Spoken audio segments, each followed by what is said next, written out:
Hello everyone, most welcome to Sleepy Classes. आपकी prelims की exam Sunday को scheduled है, so without wasting any time हम class 12th की जो themes in Indian history part 3 है उसके की कॉन्सेप्ट्स एंड समरी को रिवाइज कर लेते हैं। अगर आपने बाकी एनसीईआरटीज नहीं देखी है तो इसी चैनल के वीडियो सेक्शन में जाइए, वहाँ पे ancient, medieval and foreign travellers की वीडियो होंगे, प्लस क्लास 8th की एनसीईआरटी होगी और इससे आपकी बाकी की सारी एनसीईआरटीज कवर हो जाएंगी। Themes in Indian history 3rd के अंदर British rule in India and its impact and Indian freedom struggle, specifically Gandhi's role, along with that framing of constitution and partition, इन सबको डिस्कस किया गया है।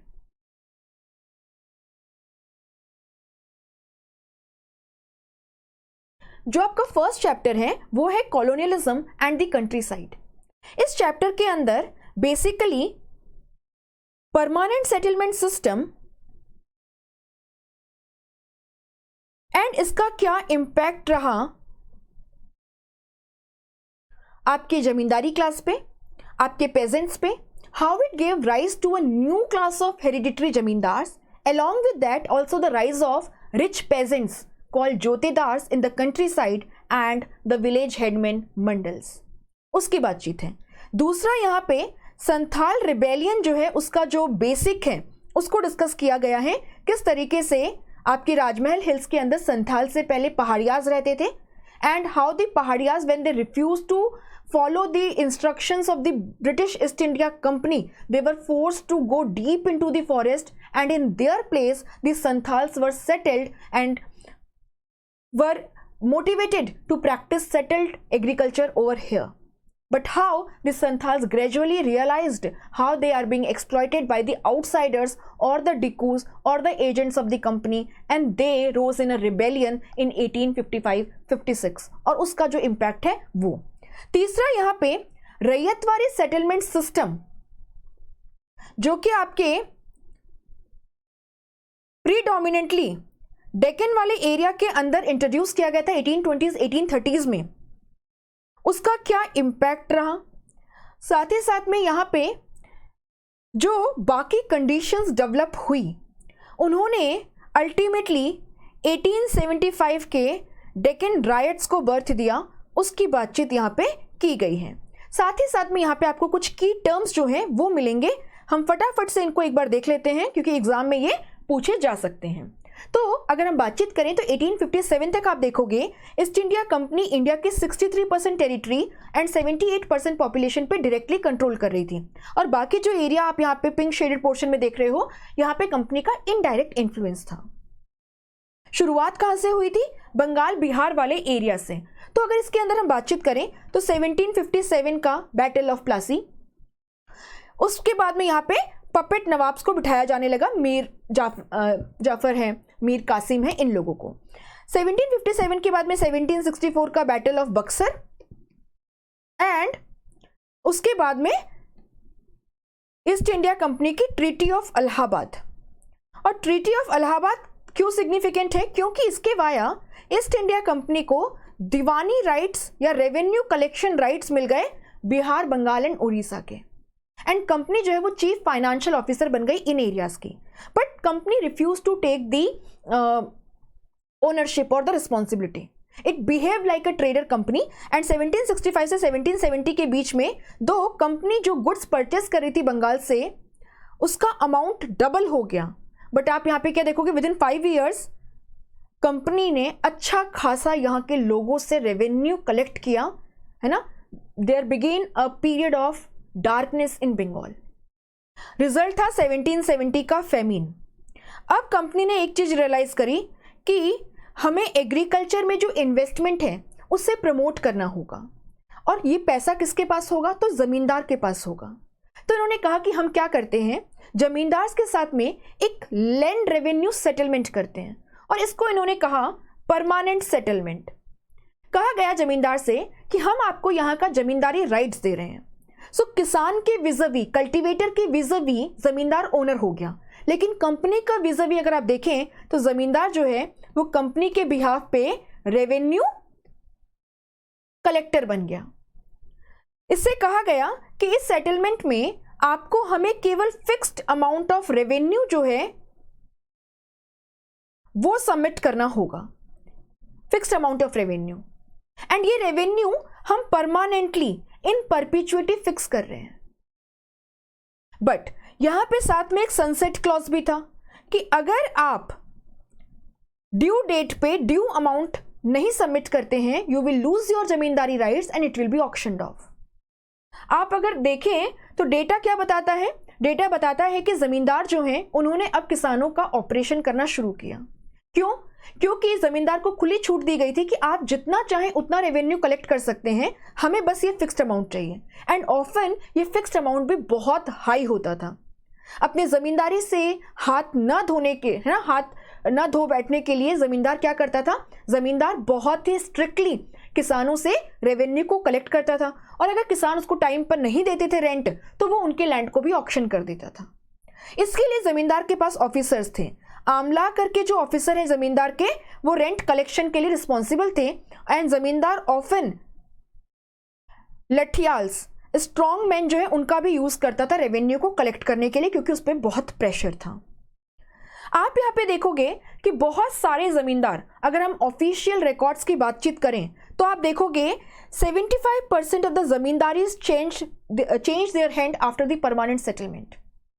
तो जमींदार टाइम पर जब रेवेन्यू नहीं सबमिट कर पाता था कंपनी को जो फिक्स्ड अमाउंट है, he used to lose his control over the zamindari and it was auctioned off। But आपको ध्यान रखना है कि ऑफन जमींदार इनडायरेक्टली जमींदारी को कंट्रोल करता था, and zamindar continue to remain a very significant figure in the agriculture structure till 1930s at least.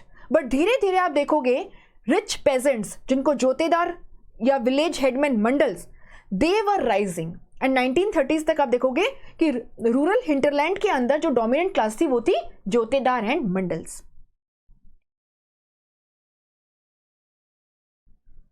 और ये जमींदार कैसे करता था? क्योंकि जब भी लैंड का ऑक्शन होता था, वो अक्सर अपने जो सर्वेंट्स हैं या उसके जो रिलेटिव्स हैं, उनको इस ऑक्शन में पार्टिसिपेट करवा देता था, एंड बेनामी ट्रांजैक्शंस के वाया उसका उस जमीन पे कंट्रोल बना रहता था, दो इनडायरेक्टली। बट साथ ही साथ में कुछ जमींदार जो हैं वाकई उनके हाथ से जमीन निकल गई, एंड आप देखोगे अ new class of hereditary zamindars emerged. Now अगर आप कंट्री साइड में स्ट्रक्चर देखें तो कैसा था? सबसे ऊपर ईस्ट इंडिया कंपनी, उसके नीचे जमींदार, उसके नीचे rich and small peasants, and फिर शेयर क्रॉपर्स।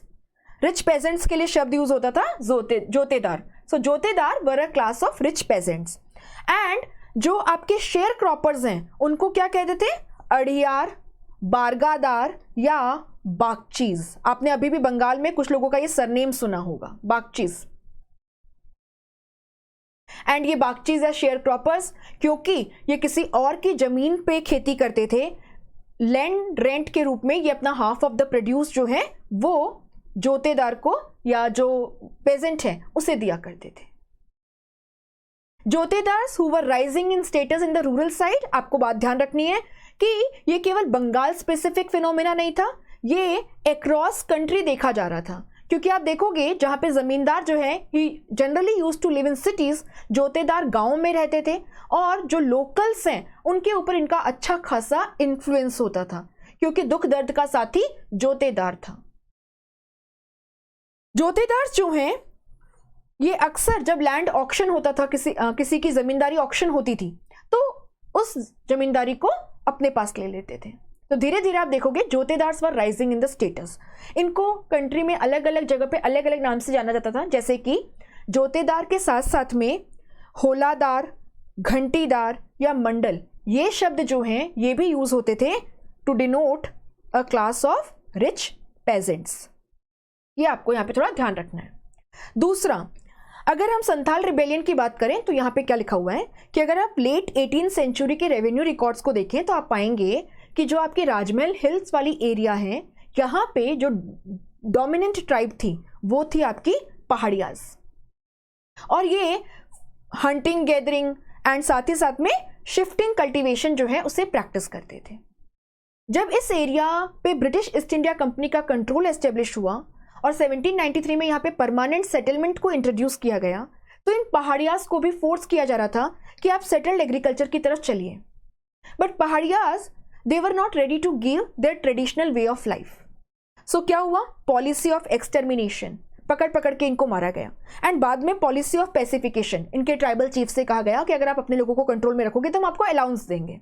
बट जब उन्होंने नहीं माना, they were force to go deep into the forest, they were cut from the rest of the world. And इस एरियाज में ग्रेजुअली 1780 से ही ब्रिटिशर्स ने संथाल ट्राइब के लोगों को एस्टेब्लिश करना शुरू कर दिया था, जो यहाँ पे सेटल्ड एग्रीकल्चर को प्रैक्टिस कर रहे थे। और इनको ये कहा गया था कि अगले 10 साल में सेटल होने के साथ साथ में आप 1/10 ऑफ एरिया को क्लियर करके यहाँ पे सेटल्ड एग्रीकल्चर को प्रैक्टिस करना शुरू कर दोगे।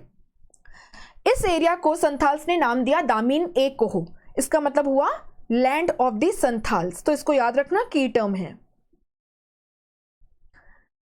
बट धीरे धीरे संथाल्स ने रियलाइज किया कि मनी लैंडर्स, ट्रेडर्स, जमींदार जो हैं या revenue farmers and contractors, British officials, they are exploiting them, और ये इनको डिकूज या आउटसाइडर्स कहने लगे। And then we saw Santhal rebellion of 1855-56, जिसको सिद्धो एंड कानो माजी या मुर्मू जो है वो लीड कर रहे थे।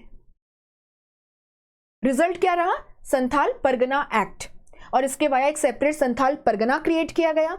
एंड ट्राइबल से नॉन ट्राइबल्स को जो लैंड ट्रांसफर है उसको इलीगल डिक्लेयर कर दिया गया। थर्ड था Deccan riots. And Deccan riots को डिस्कस करने से पहले हमें मुनरो सेटलमेंट या ryotwari settlement, which was one of the 3 land revenue settlement system which are present during the British period, वो है। रैयतवारी सेटलमेंट सिस्टम में क्या होता था, रैयतवारी सेटलमेंट सिस्टम जो है इसमें सीधा रैयत, किसान जो है उससे डीलिंग होती थी। तो ब्रिटिश ऑफिशियल्स जाते थे, लैंड को इंस्पेक्ट करते थे, वहाँ पे कौन सी क्रॉप उगाई जा रही है वो देखते थे, लैंड मेजरमेंट होता था और फिर एक रेवेन्यू को फिक्स किया जाता था। बट आप देखेंगे कि जो रेवेन्यू फिक्स किया जाता था वो बहुत ओवर एस्टिमेटेड होता था, जनरली उतना प्रोड्यूस किसान कर ही नहीं रहा था। तो उसके ऊपर टैक्सेशन का बर्डन जो है वो बहुत हैवी आपको देखने को मिलेगा। इस सिस्टम के जो जनक हैं वो रीड एंड मुनरो हैं। तो रीड ने इसको सबसे पहले इंप्लीमेंट किया था उन एरियाज के अंदर जो उसने मैसूर के अनेक्सेशन के बाद में अपने कंट्रोल में लिए थे। एंड बाद में आप देखोगे कि मद्रास के अंदर इसको मुनरो जो है उन्होंने इंप्लीमेंट किया during his governorship in 1819 to 1826। तीनों लैंड रेवेन्यू सेटलमेंट में से अगर सबसे ज्यादा एरिया किसी के अंदर था तो वो था आपका रैयतवारी सेटलमेंट सिस्टम।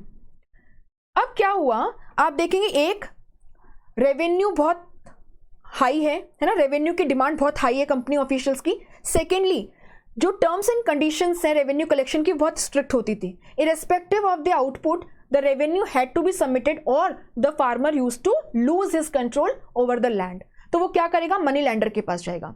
साथ ही में आप देखेंगे 1832 में एक और चीज हुई, एग्रीकल्चरल जो प्रोडक्ट्स हैं उनके प्राइजेस में एक भारी गिरावट देखने को मिली और इसके चलते किसान जो है he was forced into date.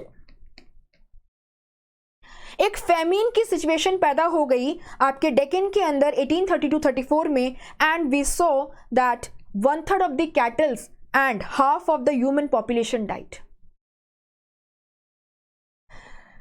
ये सारी सिचुएशन देखते हुए और किस तरीके से मनी लैंडर्स जो हैं वो किसान की मजबूरी का फायदा उठाते हैं, ब्रिटिशर्स ने कुछ स्टेप लिए। For example, first there was a moderation in the revenue demand and secondly a limitation law was passed. What was the limitation law, इसको आपको देखना होगा क्योंकि मनी लैंडर्स जो है वो क्या करते थे, किसानों से लोन बॉन्ड्स या लोन डीड्स जो है उस पर साइन करवाते थे। एंड क्योंकि किसान पढ़ा लिखा नहीं था, उसको नहीं पता था कि वो किस चीज पे साइन कर रहे हैं। अक्सर जो बही खाता होता था, जो अकाउंट्स होते थे, उसमें मनी लैंडर कर्जा वापस करने पे भी उस कर्जे को नहीं काटता था और इस तरीके से किसान एक विशियस साइकिल के अंदर फंस कर रह जाता था। There was too much of indebtedness in the Deccan areas. तो इसका हल क्या हो, इसके लिए लाया गया लिमिटेशन लॉ ऑफ 1859। आप देखिए, इस क्वेश्चन को करने की कोशिश कीजिएगा क्लास के बाद में, कमेंट सेक्शन में मुझे बताना। CDS 2019 के अंदर लिमिटेशन लॉ पे क्वेश्चन है, इसीलिए NCERT का ये जो लिमिटेशन लॉ ऑफ 1859 है ये हमारे लिए इंपॉर्टेंट हो जाता है। सो लिमिटेशन लॉ ऑफ 1859 में क्या कहा गया, यहाँ पे कहा गया कि मनी लेंडर और रैयत्स के बीच में जो लोन बॉन्ड साइन की गई हैं, they will have a validity of only 3 years। और ऐसा क्यों किया गया, this was meant to check the accumulation of interest over time.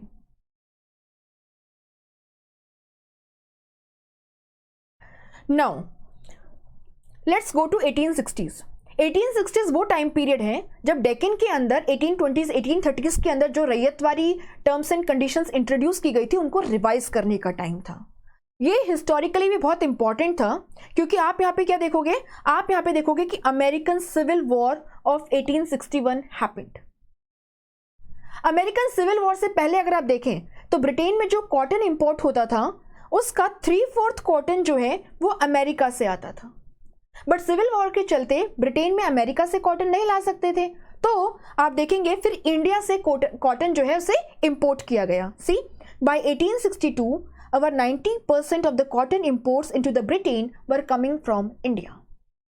तो इससे क्या होगा, जो शहरों के अंदर आपके एक्सपोर्टर्स हैं उन्होंने शहर के अंदर जो साहूकार हैं, जो मनी लैंडर्स हैं, उनको पैसे दिए, एडवांस दिए। इन मनी लैंडर्स ने कंट्री साइड में जो मनी लैंडर्स थे उनको पैसे दिए और इन्होंने किसानों को एडवांस दिया और किसानों ने भरपूर इस पैसे का इस्तेमाल किया खेती के लिए।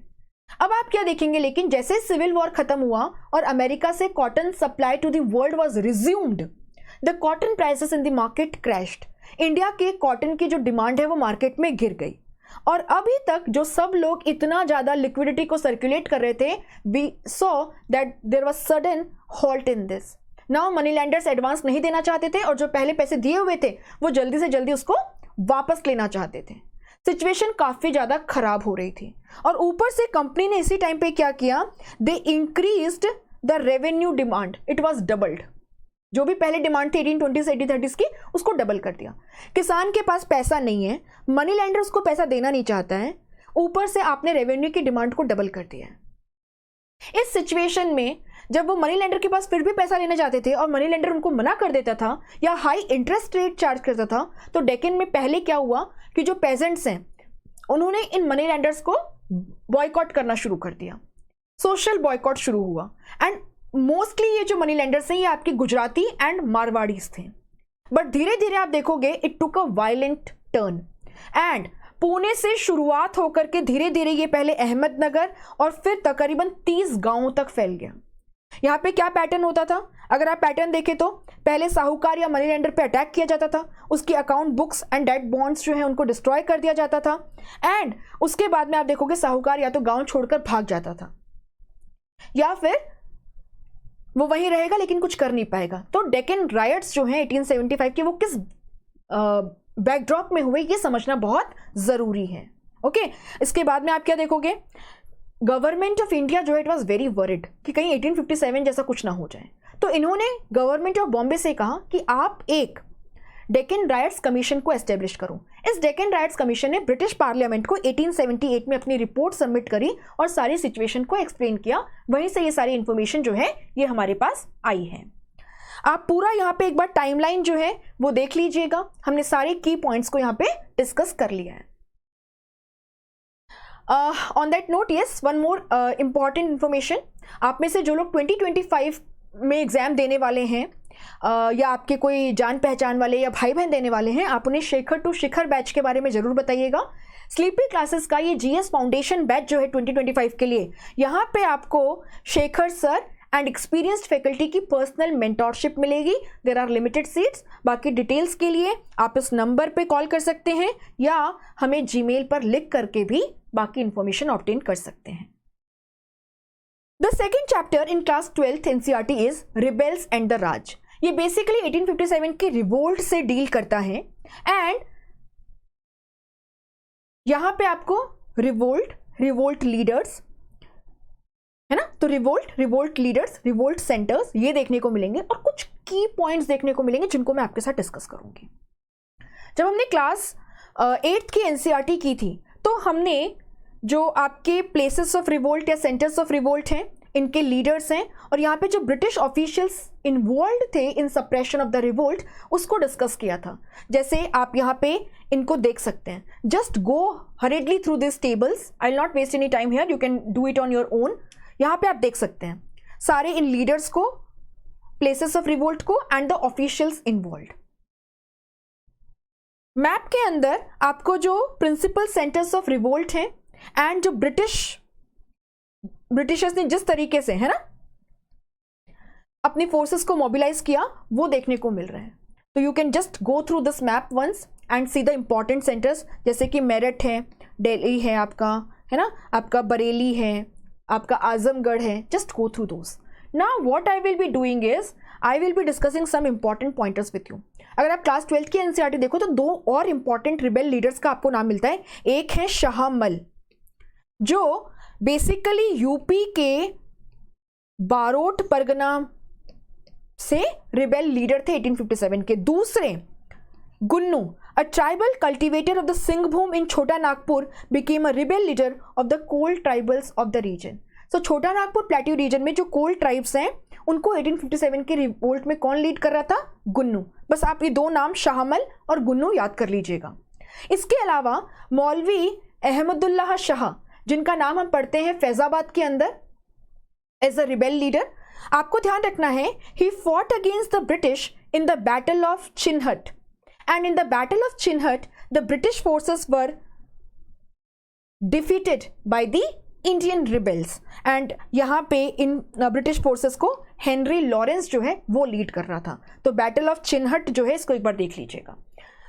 यहाँ पे आप एक क्वेश्चन देख रहे हैं, समरी सेटलमेंट ऑफ 1856 से रिलेटेड, एंड ये आपके सीडीएस के पेपर के अंदर जो यूपीएससी कंडक्ट कराती है, उन्होंने 2019 में पूछा था. क्लास खत्म होने के बाद में कमेंट सेक्शन में इसका मुझे आंसर बताना. Now we will be discussing the summary settlement of 1856. आपको पता है 1856 के अंदर अवध को अनेक्स कर लिया गया. यहाँ पे डलहौजी ने क्या कहा था? डलहौजी ने कहा मिस गवर्नेंस. और नवाब वाजिद अली शाह जो है he was exiled to Calcutta. अब यहां पे कंपनी ने एक नया लैंड रेवेन्यू सेटलमेंट इंट्रोड्यूस किया जिसको कहा गया समरी सेटलमेंट. और यहां पे क्या किया गया कि जो तालुकदार थे उनको हटा दिया गया और कहा गया कि हम सीधा जो कल्टीवेटर है उससे डील करेंगे. कंपनी का ये मानना था कि ये तालुकदार जो हैं they are merely interlopers. Just give me a minute. They are merely interlopers and they had kept themselves through force and fraud. तो इन लोगों को हटा करके हम सीधा किससे डील करते हैं? कल्टीवेटर से. इससे कल्टीवेटर पे प्रेशर कम होगा और कंपनी के जो इनकम है उसमें हमें एक इंक्रीज देखने को मिलेगा, ऐसा ईस्ट इंडिया कंपनी का मानना था. So what happened now?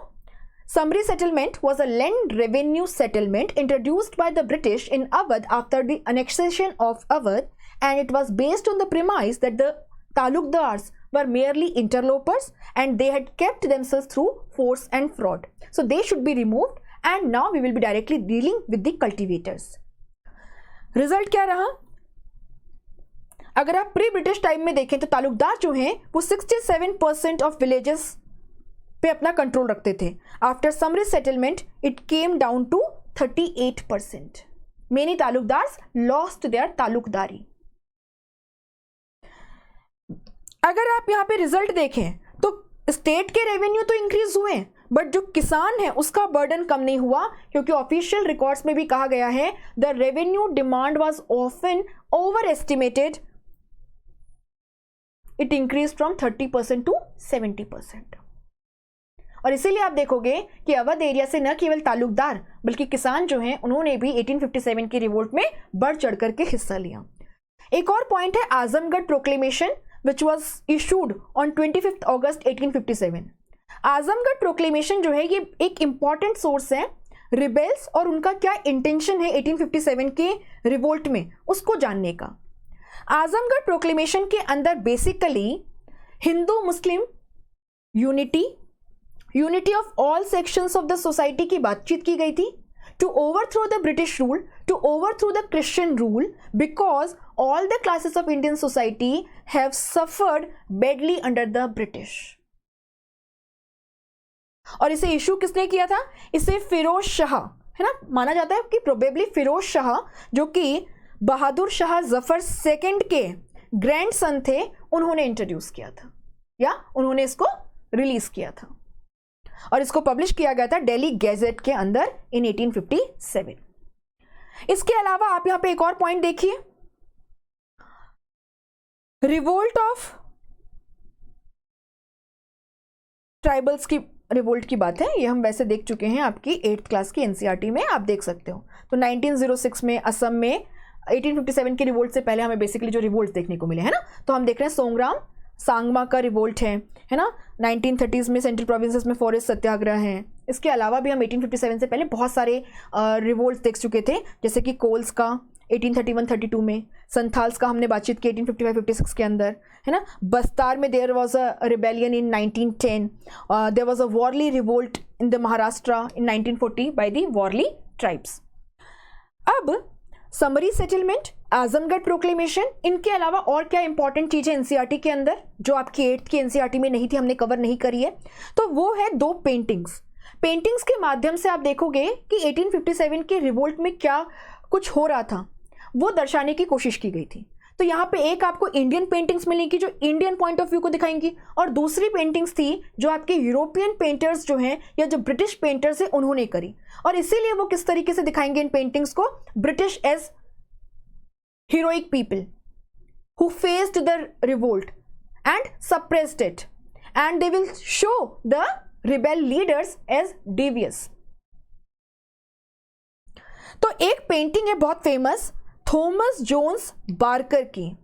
Thomas Jones Barker की ये पेंटिंग, जिसे रिलीफ ऑफ लखनऊ का नाम दिया गया है, ये 1859 में बनाई गई, 1859 में बनाई गई, और बेसिकली इसमें दिखाया गया है कि किस तरीके से लखनऊ रेजिडेंसी के अंदर जो ब्रिटिश गैरिसन स्टेशनड था उसको रेस्क्यू किया गया British officers Campbell, Outram and Havelock के द्वारा। एक और पेंटिंग है इन मेमोरियम, जिससे रिलेटेड क्वेश्चन यूपीएससी ने एनडीए की एग्जाम में पूछा था 2019 के अंदर। इन मेमोरियम की ये पेंटिंग आप यहाँ देख सकते हैं।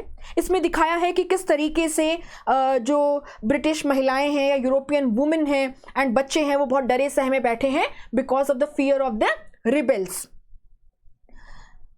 और इसके जो पेंटर हैं वो हैं जोसेफ नोएल पेटॉन, आपको ये ध्यान रखना है। इसके अलावा पूरे यहाँ पे 3rd चैप्टर में अगर हम देखें तो Mahatma Gandhi and the nationalist movement की बातचीत की गई है। अब महात्मा गांधी जी का जो रोल रहा नेशनल मूवमेंट के अंदर उसको इसमें डिस्कस किया गया है, starting from his return from south Africa in 1915 till the achievement of independence in 1947। सारे जो इंपॉर्टेंट इवेंट्स हैं वो आप टाइमलाइन में एक बार देख लेते हैं ब्रीफली। वैसे मैं एक्सपेक्ट कर रही हूँ कि एग्जाम है तो जो लोग ऑलरेडी तैयारी कर चुके हैं उन्होंने स्पेक्ट्रम वगैरह से अच्छे से पढ़ा होगा। हमने भी क्लास 8 के एनसीईआरटी में मेजर इवेंट्स को डिस्कस किया था, बट एक बार टाइमलाइन देख लेते हैं। सो महात्मा गांधी ये 1915 में फर्स्ट वर्ल्ड वॉर के टाइम पे साउथ अफ्रीका से भारत वापस आए। प्रवासी भारतीय दिवस आपको पता होगा। यहां पे आने के बाद में इनके जो पॉलिटिकल गुरु थे गोपाल कृष्ण गोखले, इनके कहने पर इन्होंने यहाँ पे डिसाइड किया कि 1 साल तक ये इंडिया का फर्स्ट हैंड एक्सपीरियंस लेंगे एंड फिर कुछ डिसीजन लेंगे। गांधी जी का जो फर्स्ट पब्लिक अपीयरेंस था वो था BHU बनारस हिंदू यूनिवर्सिटी के इनॉग्रेशन के अंदर इन 1916 फेब 1916। इसके बाद गांधी जी लखनऊ सेशन जो है कांग्रेस का 1916 जो Lucknow pact and moderates and extremist के वापस एक होने के लिए फेमस है, यहाँ पे भी गांधी जी थे। और यहाँ पे आपको पता है कि राजकुमार शुक्ला के कहने पे वो चंपारण पहुंचे। गांधी जी का first civil disobedience movement in India Champaran satyagraha था, 3 काठिया सिस्टम को लेकर के, जहां पे किसानों को फोर्सिबली इंडिगो कल्टीवेट करने के लिए कहा जाता था। इसके बाद में 1918 में आप देखिए गांधी जी का first fasting for the issue of the labour class, the textile labour workers, जो कि अपने सैलरी में इंक्रीज, अपने वेजेस में इंक्रीज की मांग कर रहे थे, and Gandhi was successful here also. इसके बाद में आपको गांधी जी देखने को मिलते हैं खेड़ा के अंदर, और खेड़ा के अंदर आप देखोगे गांधी जी का ये फर्स्ट नॉन कोऑपरेशन मूवमेंट था। This was first non cooperation movement, क्योंकि वहां पे ड्राउट सिचुएशन थी and still the officials were hello bent कि हमें तो रेवेन्यू चाहिए, जबकि रेवेन्यू कोड में भी लिखा था कि अगर किसी साल ऐसा होता है कि जो एवरेज क्रॉप होती है उसका 1/4 भी प्रोड्यूस नहीं हो रहा है तो रेमिशन शुड बी गिवन। तो ये सारी जगह है जहां पे गांधी जी सक्सेसफुल रहे। ये सारे लोकलाइज्ड मूवमेंट थे। गांधी जी का जो फर्स्ट ऑल इंडिया सत्याग्रह था वो था against the Rowlatt act, Rowlatt satyagraha. But Rowlatt satyagraha आगे चल पाता उससे पहले ही 13 अप्रैल 1919 में जलियांवाला बाग मैसेकर हो गया और गांधी जी ने 18 अप्रैल 1919 को रॉलेट सत्याग्रह को वापस ले लिया। बेसिकली रॉलेट एक्ट जो है it was meant to deal with sedition, और यहाँ पे किसी के ऊपर अगर सेडिशन के चार्जेस लगे हैं उसको आप जेल में डाल सकते हैं 2 साल के लिए विदाउट इवन गिविंग हिम और हर the chance of trial. So imprisonment of 2 years without trial, जिसको गांधी जी ने ब्लैक एक्ट भी कहा था, ये आपको ध्यान रखना है। And this act was passed though all the Indian members of the central legislative assembly had voted against it. इसके बाद में आप क्या देखोगे, जलियांवाला बाग मैसेकर, एंड यहां पे 2 ऑफिसर्स हैं, एक जनरल ओ डायर हैं जो उस टाइम पे आप देखोगे क्या पंजाब के लेफ्टिनेंट गवर्नर थे, और उन्होंने ऑर्डर्स दिए थे रेजिनाल्ड डायर को कि आप जाइए और यहां पे जो लोग हैं जैसे भी करके सिचुएशन को कंट्रोल में रहिए। आगे चल के उधम सिंह जो हैं वो रेजिनाल्ड डायर की जगह पे जनरल ओ डायर जो है उन्हें असैसिनेट कर देते हैं लंदन में, ये आपको ध्यान रखना है। इसके बाद नॉन कोऑपरेशन मूवमेंट एंड खिलाफत मूवमेंट है, आपने ब्रीफ पढ़ा होगा, I am pretty sure about it, तो आपको यहां पे ध्यान रखना है 1921-22 के अंदर हम क्या देख रहे हैं, आपका नॉन कोऑपरेशन खिलाफत मूवमेंट, राइट। सो 1920 से 1922 तक आपका नॉन कोऑपरेशन मूवमेंट। इसके बाद में क्या आप यहां पे देखेंगे, गांधी जी वॉज इम्प्रिजन्ड, और जब गांधी जी को जेल भेजा गया ऑन चार्जेस ऑफ सेडिशन, तो इस ट्रायल को जो जज प्रिसाइड कर रहे थे उनका नाम आपको थोड़ा सा पता करना होगा, and his name was Broomfield, I think आपको ध्यान रखना है, जस्टिस ब्रूमफील्ड। 6 साल की सजा सुनाई गई थी गांधी जी को, लेकिन फिर 1924 में ही उन्हें रिलीज कर दिया गया, तो ये पॉइंट आपको थोड़ा सा ध्यान रखना है। इसके बाद में क्या, Gandhi ji had taken brief break, and उसमें वो कंस्ट्रक्टिव एक्टिविटीज़ जो हैं जैसे कि अनटचेबिलिटी के खिलाफ काम करना, आपके खादी को प्रमोट करने के लिए, सेल्फ रिलायंस को प्रमोट करने के लिए काम करना, हिंदू मुस्लिम यूनिटी के लिए काम करना, ये सारा कामकाज जो है वो कर रहे थे।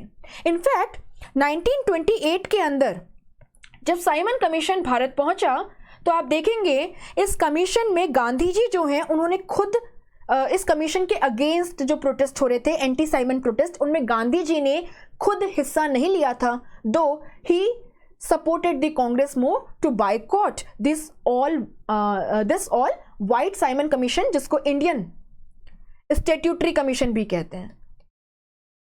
इंडियन स्टैट्यूटरी कमीशन जिसको सेटअप किया गया था ये देखने के लिए कि इंडियंस कितने फर्दर कॉन्स्टिट्यूशनल रिफॉर्म्स के लिए तैयार हैं, ये बताओ आके। इंडियंस ने इसको प्रोटेस्ट किया, क्यों? क्योंकि इसमें सारे वाइट मेंबर्स थे साथ के साथ, there was no Indian, and this was against the basic principle of self determination. तो आपको एक पॉइंट ये ध्यान रखना है यहाँ पे। 1928 में बारदोली सत्याग्रह के अंदर भी गांधी जी ने सीधा पार्टिसिपेट नहीं किया। यहाँ पे सरदार वल्लभ भाई पटेल जो है ही वॉज लीडिंग, एंड उसी की वजह से इनको सरदार की उपाधि भी दी गई थी। वहाँ की जो वुमेन थी they had given him the title of Sardar, हूँ सरदार वल्लभ भाई पटेल। नाउ 1929 में आपको पता है कांग्रेस का एनुअल सेशन जो है वो लाहौर में हुआ, और यहाँ पे पूर्ण स्वराज कांग्रेस ने अपना ये गोल डिक्लेयर कर दिया। Jawaharlal Nehru was presiding over it. Gandhi ji के कहने पे 26 जनवरी 1930 को देश भर में फर्स्ट इंडिपेंडेंस डे के रूप में मनाया गया। इसके बाद में 1930 में ही आप देखेंगे सिविल डिसोबीडियंस मूवमेंट जो है उसे लॉन्च किया गया। 12 मार्च 1930 को गांधी साबरमती आश्रम से निकले और 6 अप्रैल 1930 को दांडी पहुंचकर उन्होंने नमक कानून को तोड़ा, salt monopoly act of 1882, and इसके बाद में सिविल डिसोबीडियंस मूवमेंट शुरू हो गया। तो आपको ये थोड़ा सा ध्यान रखना है।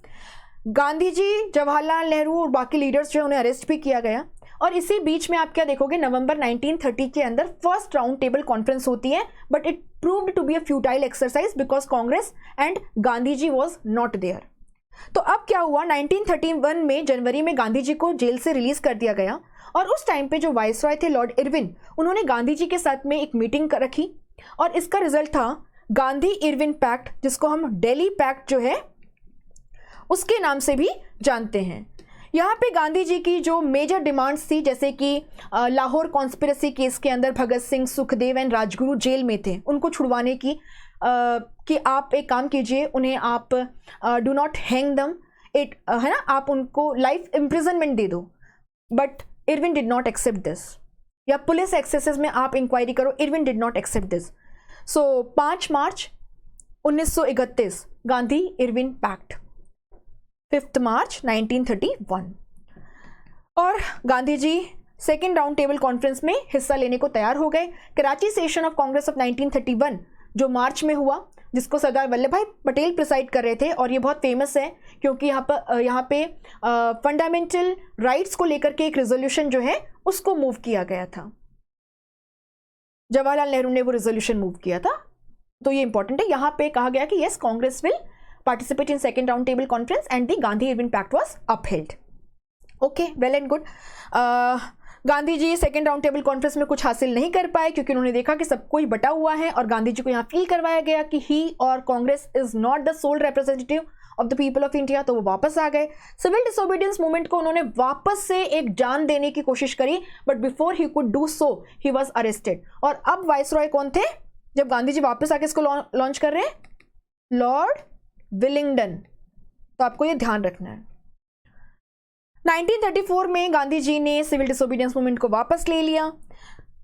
सेकेंड राउंड टेबल कॉन्फ्रेंस के बाद में आप देखोगे कम्युनल अवार्ड या रामसे मैकडोनाल्ड अवार्ड जो है वो अनाउंस किया गया था, जहां पे दलित्स को सेपरेट इलेक्टोरेट्स जो है वो प्रोवाइड किया गया था।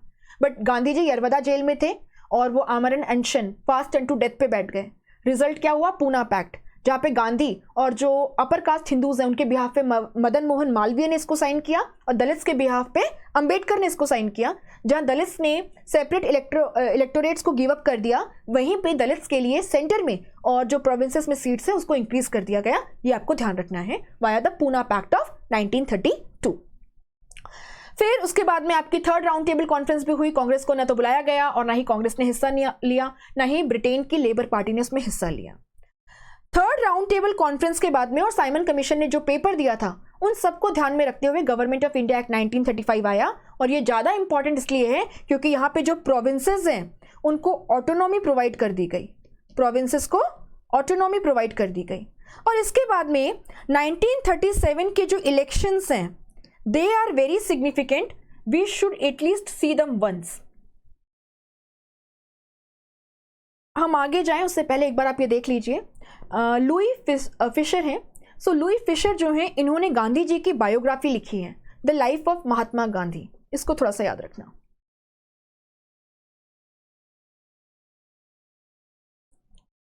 नाइनटीन 1937 के इलेक्शन में जाने से पहले कुछ और पॉइंट्स उसको भी देख लेते हैं। तो आप यहां पे देखिए, टाइम्स मैगजीन जो है उसने civil disobedience movement and Dandi march को कवर किया था।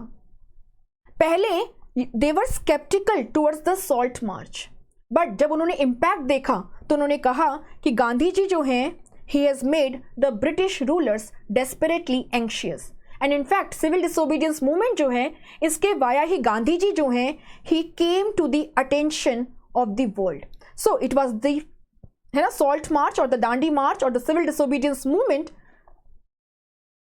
It brought Gandhi to world attention. ये आपको ध्यान रखना है। हमने उस दिन भी 8th क्लास के एनसीईआरटी में डिस्कस किया था कि गांधी जी पहले फेवर में नहीं थे कि सॉल्ट मार्च, दांडी मार्च में या सिविल डिसोबीडियंस मूवमेंट में वुमेन डायरेक्टली पार्टिसिपेट करें। बट फिर सरोजनी नायडू एंड कमला देवी चट्टोपाध्याय जो हैं, उनके कहने पे आप क्या देखेंगे, सॉल्ट मार्चेस के अंदर फीमेल्स ने भी बढ़ चढ़ करके हिस्सा लिया। इनफैक्ट जो आपकी धरासना सॉल्ट वर्क से उन पर जो रेड हुई, उसे सरोजनी नायडू जो है वही लीड कर रही थी। 37 के इलेक्शंस को हम डिस्कस करेंगे जब हम पार्टीशन को डिस्कस करेंगे, क्योंकि वहां पे हमें कम्युनल एंगल देखने को मिलता है ना। सो एक बार टाइमलाइन पे चलते हैं। 37 के इलेक्शंस को हम देखेंगे और वहां पे कांग्रेस का काफी अच्छा प्रदर्शन रहा था, है ना। कांग्रेस बहुत सिग्निफिकेंट वोट्स कांग्रेस को मिले थे, तो हम उसको डिस्कस करेंगे। Muslim League basically had failed even in the Muslim dominated areas, but 1946 में सिचुएशन कैसे चेंज हो गई प्रोविंशियल इलेक्शंस में, हम उससे कंपेयर करेंगे और उससे हमें पता चलेगा now the hearts of the people were divided by 1946 and that resulted in the partition. 1939 में सेकेंड वर्ल्ड वॉर के अंदर इंडियन लीडर्स की परमिशन के बिना जब इंडिया को वॉर में धकेल दिया गया, तो आप देखोगे कांग्रेस मिनिस्ट्रीज रिजाइंड इन अक्टूबर 1939। उसके बाद में आप देखते हैं ऑगस्ट ऑफर या लिनलिथगो ऑफर, जिसने फर्स्ट टाइम कॉन्स्टिट्यूएंट असेंबली की बातचीत की थी। बट क्योंकि इसकी टर्म्स एंड कंडीशन से हम सेटिस्फाइड नहीं थे, the result was individual Satyagraha of 1940-41। उसके बाद में आप देखोगे ब्रिटिशर्स ने 1942 में क्रिप्स मिशन भेजा, but it also fail to satisfy us because वो डोमिनियन स्टेटस की ही बात कर रहे थे। और अभी भी वॉर टाइम में जो डिफेंस मिनिस्ट्री की पोजीशन है वो कह रहे थे कि वो किसी यूरोपियन के पास ही रहेगी, वो किसी ब्रिटिश के पास ही रहेगी। The result was what? After the Cripps mission, August Kranti और the Quit India movement was launched on 8th March 1942। इसके बाद में आप क्या देखेंगे, यहाँ पे 1945 तक वॉर खत्म हुआ and then we were seeing Shimla conference और द वेवेल प्लान। उसके बाद में हम देखते हैं आपके 1945-46 के elections, then we saw the royal Indian navy mutiny and we will be seeing the red fort trials. After that, the cabinet mission came in March 1946। मई 1946 में कैबिनेट मिशन ने अपना एक प्लान दिया कि इसके हिसाब से कॉन्स्टिट्यूंट असेंबली जो है वो फॉर्म होनी चाहिए एक यूनिफाइड इंडिया के लिए, जहाँ पे एक लूज फेडरेशन होगा India of the states and states को कंसिडरेबल ऑटोनॉमी दी जाएगी। But then the cabinet mission plan fail to satisfy the Congress और the Muslim League. Then came the Attlee's statement, then came Mountbatten plan and finally आप क्या देखोगे, आप देखोगे India was given the freedom but after partition. So two dominions were born, one Pakistan and the other Indian by the government of India act of 1947। सो गांधी जी का पूरा role जो है ये डिस्कस किया गया है। आप देखेंगे कि 1946 के अंदर जब मुस्लिम लीग ने, अभी हम देखते हैं पार्टीशन के अंदर उसको भी, मुस्लिम लीग ने डायरेक्ट एक्शन डे का कॉल दिया था ऑन 16 अगस्त 1946। तो कम्युनल राइट्स बहुत ज़्यादा भड़क चुके थे, स्पेशली आपके बंगाल, पंजाब, इन सारे एरियाज़ के अंदर, यूनाइटेड प्रोविंसेस, सब जगह पे बहुत ज़्यादा कम्युनल राइट्स आपको देखने को मिल रहे थे। Gandhi was touring these areas, trying to pacify the people, trying to unify them, but he could not control the situation. तो गांधी जी का जो रोल रहा उसे ब्रीफली यहाँ डिस्कस किया गया है। 1942 का जो क्विट इंडिया मूवमेंट है, आपको पता है उस टाइम पे बहुत सारी पैरेलल गवर्नमेंट या प्रति सरकार जो है वो बनाई गई थी। सो जो एरियाज लोगों ने अपने कंट्रोल में ले लिए ब्रिटिशर्स से, वहां पे उन्होंने अपनी सेल्फ गवर्नमेंट या पैरेलल गवर्नमेंट एस्टेब्लिश कर ली। सतारा में भी एक इसी तरीके की पैरेलल गवर्नमेंट जो है उसको एस्टेब्लिश किया गया था वाई.बी. छावन एंड नाना पाटिल के द्वारा। Satara is in Maharashtra, I think you are aware of that. और ये सतारा में जो प्रति सरकार है, it functioned till the elections of 1946, though now the government as well as the Congress disapproved of it. तो ये फैक्ट बहुत इंपॉर्टेंट है, ध्यान रखना। बाकी इन पैरेलल गवर्नमेंट्स ने क्या काम किया एक बार देख लेना, न्यायदान मंडल, विलेज लाइब्रेरीज और बाकी क्या क्या काम किया ये सब देख लीजिएगा। ऐसे ही आप देखिए आपका बलिया के अंदर चिट्टू पांडे जो हैं उन्होंने प्रति सरकार या पैरेलल गवर्नमेंट को एस्टेब्लिश किया था। आपका जो तामलुक है बंगाल में, वहां पे जातीय सरकार अंबिका चक्रवर्ती जो है उन्होंने एस्टेब्लिश किया था।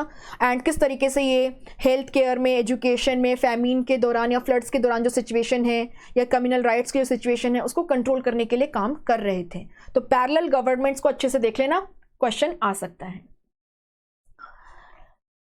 गांधी जी और नेहरू के बीच में जो लेटर्स का आदान प्रदान हुआ, एक्सचेंज ऑफ लेटर्स हुआ, उसको फाइनली नेहरू जो है उन्होंने a bunch of old letters के रूप में पब्लिश किया है। और ये हमें गांधी जी का जो व्यू पॉइंट है, पर्सनल व्यू पॉइंट है, प्राइवेट व्यू पॉइंट है, उसके बारे में काफी सारी इंफॉर्मेशन प्रोवाइड करता है। अंडरस्टैंडिंग पार्टीशन की अगर हम बातचीत करें तो दो पार्टीशन 1947 में हुआ। इसकी रूट्स जो हैं वो बहुत पहले लगाई जा चुकी थी। आप देखिए 1857 का जो रिवोल्ट है उसके बाद में ब्रिटिशर्स जो हैं they followed the policy of divide and rule and they started creating fear in the minds of the minority. उसके सबसे बड़े विक्टिम थे सर सैयद अहमद खां और उनका अलीगढ़ मूवमेंट।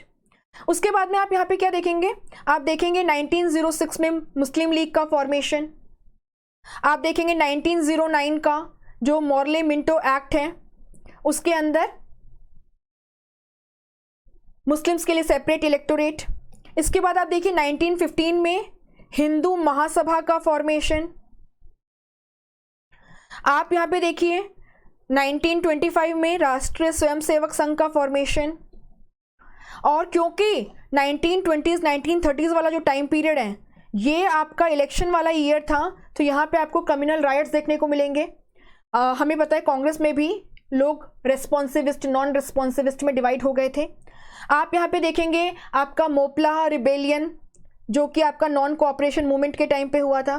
सो रिपीटेडली हम देख रहे थे कि people were fighting on the lines of religion, people were fighting on the lines of religion. अब ये जो पाकिस्तान की डिमांड है इसकी क्या कहानी है, तो लोग कहते हैं कि 1940s तक भी, जब आपका 1940 का पाकिस्तान रेजोल्यूशन आया था, तभी भी एक सेपरेट सॉवरेन स्टेट की डिमांड नहीं रखी गई थी। हम उसको देखेंगे और ये बहुत क्लियर होता है 1937 में जिस तरीके से लोगों ने वोट किया उससे भी। अब 1935 में प्रोविंशियल ऑटोनॉमी आ गई थी, direct elections to the provinces were held, though आप देखोगे अराउंड 10% पॉपुलेशन जो है उसको ही वोटिंग राइट्स थे। बट अगर हम देखें 1937 प्रोविंशियल इलेक्शंस का रिजल्ट, तो इंडियन नेशनल कांग्रेस जो है आप देखेंगे कि it got majority in 6 out of the 11 provinces, और Bengal, Assam and north western frontier provinces जो हैं यहां पे it emerge as a single largest party. इसके अलावा आप देखो पंजाब एंड सिंध जो है वहां पे लोकल पार्टीज अच्छा परफॉर्म कर रही थी, जैसे कि पंजाब में यूनियनिस्ट पार्टी है एंड आपके सिंध में यूनाइटेड पार्टी। मुस्लिम लीग जो है it did not emerge as even the largest party in any of the 11 British provinces. Not only this, आप यहां पे देखेंगे कि ultimately Congress succeeded in forming its ministry in 8 provinces.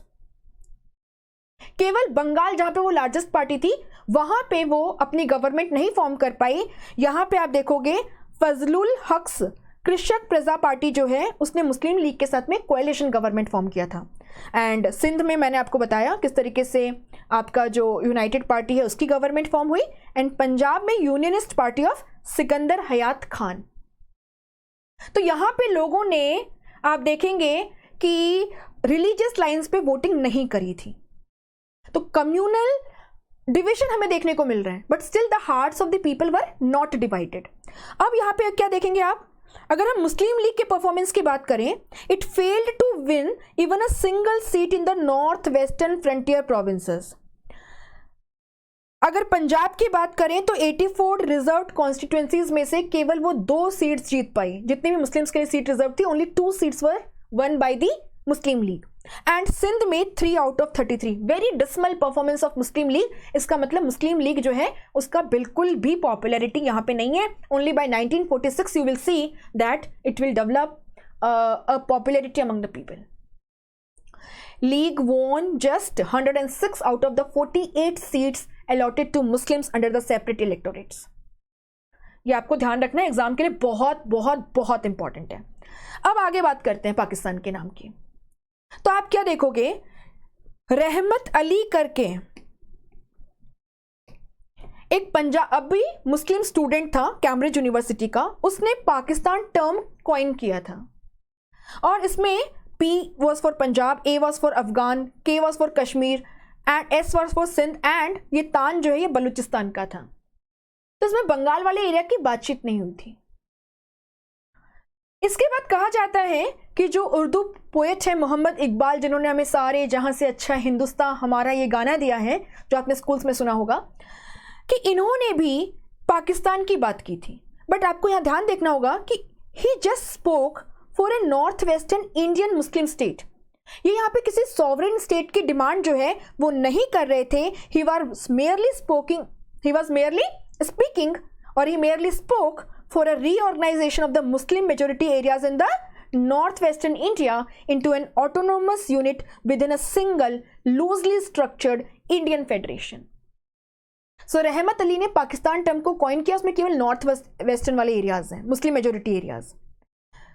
North western Indian Muslim state की बात मोहम्मद इकबाल ने भी करी, but they are not asking for a sovereign separate state. ये विद इन इंडिया एक ऑटोनॉमस मुस्लिम स्टेट की डिमांड कर रहे थे। इनफैक्ट आपको यहां पे जानना होगा 1940 का मुस्लिम लीग रेजोल्यूशन, इसे Sikandar Hayat Khan, the leader of the Unionist Party, उन्होंने ड्राफ्ट किया था। उनका खुद कहना है, यहां देखिए एक बार, Muslim Raj here and Hindu Raj elsewhere, if Pakistan means unalloyed Muslim Raj in Punjab then I will have nothing to do with it. सो एक बात जो आपको ध्यान रखनी है, 1940 का जो मुस्लिम लीग का रेजोल्यूशन है, इसमें सेपरेट सॉवरेन पाकिस्तानी स्टेट की बात नहीं हुई थी। It demanded a measure of autonomy for the Muslim majority areas of the sub continent only. ये ध्यान रखना है। यूनियनिस्ट पार्टी जो पंजाब वाले एरिया में डोमिनेंट थी, ये हिंदू, मुस्लिम और सिख जो लैंडलॉर्ड्स हैं उनके इंटरेस्ट को रिप्रेजेंट करती थी। इसके अलावा एक और चीज आपको ध्यान रखना है, कांग्रेस जो है वो पहले अपने मेंबर्स को मुस्लिम लीग ज्वाइन नहीं करने देती थी क्योंकि कम्युनल पार्टी है, बट हिंदू महासभा ज्वाइन करने देती थी। इस बात को मौलाना अब्दुल कलाम आज़ाद जो हमारे फर्स्ट एजुकेशन मिनिस्टर बनते हैं वो रेस करते हैं। तब जाके 1938 दिसंबर में कांग्रेस वर्किंग कमेटी ने कहा कि अगर कोई कांग्रेस का मेंबर है तो वो हिंदू महासभा का मेंबर नहीं बन सकता है। 1946 के प्रोविंशियल इलेक्शंस को जरा देखिए। यहां पे आप देखोगे people voted on communal lines. अगर हम जनरल कॉन्स्टिट्यूएंसीज की बात करें तो कांग्रेस जो है it captured 91.3% of the non Muslim votes. It captured 57 out of the 102 seats in the central assembly. 102 में से 57 सीट्स आपको मिल गई, क्लियर मेजॉरिटी है। दूसरा आप यहां पे क्या देख रहे हो कि जो आपकी जनरल कॉन्स्टिट्यूएंसीज हैं उनके अंदर जो नॉन मुस्लिम वोट है उसका 91.3% शेयर आपको मिला है।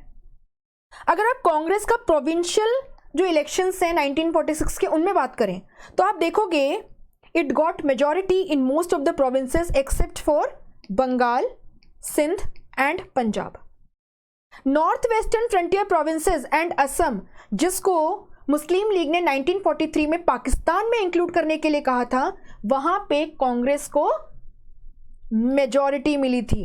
ये ध्यान रखिए। तो मुस्लिम लीग की पॉपुलैरिटी पहले से बढ़ेगी 1946 में, बट अभी इतनी भी नहीं है कि सारे मुस्लिम्स माने कि हमारा लीडर मुस्लिम लीग ही है। But what was tension giving was कि मुस्लिम लीग जो है वो सेंटर में जो 30 रिजर्व सीट्स थी मुस्लिम्स के लिए सारी जीत गई। कांग्रेस के मुस्लिम कैंडिडेट्स नहीं जीते इन सीट्स को। 86.6% मुस्लिम वोट मुस्लिम लीग को गए। तो जनरल वोट्स गए हैं कांग्रेस को, मुस्लिम वोट गए हैं मुस्लिम लीग को। It is showing that people were voting on communal lines. Centre में मुस्लिम्स के लिए सारी रिजर्व सीट्स मुस्लिम लीग को मिली थी, उसकी पॉपुलैरिटी बढ़ रही है। प्रोविंशियल इलेक्शंस में जितनी भी सीट्स रिजर्व थी आप देखिए 442 out of 509 Muslim league won all this seats. Not only this, it also got majority in Bengal and Sindh. 37 में इसको कहीं पे भी है ना, 1937 में कहीं पे भी मेजॉरिटी नहीं मिली थी। अब बंगाल और सिंध में it got majority and it formed its own government. Punjab में यहां पे देखिए कांग्रेस ने यूनियनिस्ट पार्टी और अकाली दल के साथ में मिल करके पार्टी फॉर्म की थी। तो 1946 के इलेक्शन में इतना याद रखना कि people voted on communal lines and reserve seat centre में as well as provincial elections में मुस्लिम लीग को ज्यादा मिली थी, मेजॉरिटी मिली थी इनफैक्ट, और मुस्लिम वोट शेयर भी बढ़ गया था मुस्लिम लीग का। ठीक है, ये मैप देख लीजिएगा एक बार। सो ये पूरी यहां टाइमलाइन है जो हमने डिस्कस करी है, किस तरीके से पार्टीशन के seeds were sown, how they grew into a plant and ultimately they became a full fledged tree, because cabinet mission ने जो बातचीत करी थी उसके अंदर मुस्लिम लीग चाहती थी कि जितने भी मुस्लिम कैंडिडेट्स को नॉमिनेट किया जाए वो सब मुस्लिम लीग करेगी। It wanted to brand Congress as a Hindu dominated party. Congress ऐसा नहीं करती, इसीलिए 16 अगस्त 1946 को जिन्ना ने डायरेक्ट एक्शन डे डिक्लेयर कर दिया and we started seeing communal riots all over the country which ultimately resulted in partition. Framing the constitution. So आपको पता होगा कि हमारी जो कॉन्स्टिट्यूएंट असेंबली है इसका फर्स्ट सेशन 9 दिसंबर 1946 को हुआ। सच्चिदानंद सिन्हा जो हैं उन्हें असेंबली का प्रेसिडेंट चुना गया फ्रेंच ट्रेडिशन को फॉलो करते हुए, जहाँ पे ओल्डेस्ट मेंबर को प्रेसिडेंट बनाया जाता है। उसके बाद में 11 दिसंबर 1946 को डॉक्टर राजेंद्र प्रसाद को परमानेंट प्रेसिडेंट बनाया गया कॉन्स्टिट्यूएंट असेंबली का। उसके बाद में हम देखते हैं 13 दिसंबर 1946 को जवाहरलाल नेहरू ने ऑब्जेक्टिव रिजोल्यूशन मूव किया, जो हमारे कॉन्स्टिट्यूशन के आइडियल्स को बताता है कि किस तरीके का कॉन्स्टिट्यूशन या किस तरीके की कंट्री की हम कल्पना करते हैं, इमेजिन करते हैं, उन सब की बातचीत। आपको पता है हमारा कॉन्स्टिट्यूशन 2 साल 11 महीने 18 दिन है ना, तो 2 साल 2 years 11 months and 18 days में बन के प्रिपेयर हुआ। इस बीच में कुछ 11 सेशंस हुए एंड 165 डेज तक ये सीटिंग्स रही। कुछ फैक्ट्स हैं तो आपको ये थोड़ा ध्यान रखना है। बाकी जो ड्राफ्टिंग कमेटी है, जो ड्राफ्टिंग कमेटी है उसके चेयरपर्सन थे डॉक्टर BR अम्बेडकर, एंड इनको यहाँ पे 2 लोग हेल्प कर रहे थे। आपको इनका नाम याद रखना है, KM Munshi from Gujarat and Alladi Krishnaswamy Iyer from Madras. Constituent assembly के जो एडवाइजर थे वो थे BN Rao and another civil servant who is very official, who is very important, chief draughtsman SN Mukherjee, who put complex proposals in clear legal language. अब यहाँ पे जो important constitutional committees हैं और उनके जो प्रेसिडेंट हैं उसकी पूरी लिस्ट है NCERT की। You just have to mug this up. Also very important is the women members of constituent assembly. Just go through these names 10-20 times ताकि अगर कोई क्वेश्चन आता है, आजकल बहुत सारे फैक्चुअल क्वेश्चन आने लगे हैं, आप उनका आंसर कर पाएं। ऑन दैट नोट आपकी पूरी NCERT के जो तकरीबन 5 चैप्टर्स हैं, themes in Indian history part 3, वो हमने कंप्लीट कर लिए हैं। अगर आपको लेक्चर पसंद आता है, just hit the like button, do let me know the answer of the 3 questions that have asked in the comment section. All the very best and do well. Thank you so much.